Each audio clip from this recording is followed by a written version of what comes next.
একের পর এক ফসলের জমি গ্রাস করছে পদ্মা। ভাঙতে ভাঙতে নদী চলে এসেছে বসতভিটার কাছাকাছি। কেউ কেউ মাথা গোঁজা ঠাঁই হারিয়েছে। অবশিষ্ট যা আছে তা নিয়ে চলে যাচ্ছেন অন্যত্র।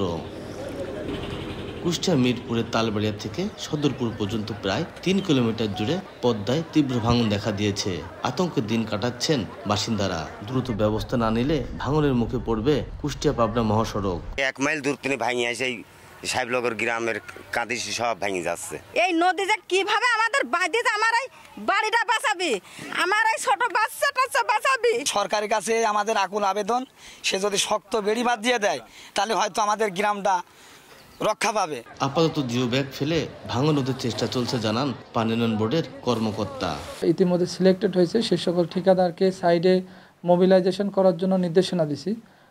আশা করি যখন পানি নেমে যাবে এবং নামার সাথে সাথেই তারা কাজ বাস্তবায়ন শুরু করবে। সেখানে আমরা ব্লক এবং জিও ব্যাগ দ্বারা পাল সংরক্ষণ করে স্থায়ী প্রতিরক্ষার কাজ বাস্তবায়ন করব। পানি উন্নয়ন বোর্ডের তথ্য মতে তালবাড়িয়া রক্ষা প্রকল্পে 1400 কোটি টাকার কাজ টেন্ডার হয়েছে ডিসেম্বর মাসেই। শীঘ্রই শুরু হবে পদ্মা নদীতে ভাঙন রোধের স্থায়ী বাঁধের কাজ।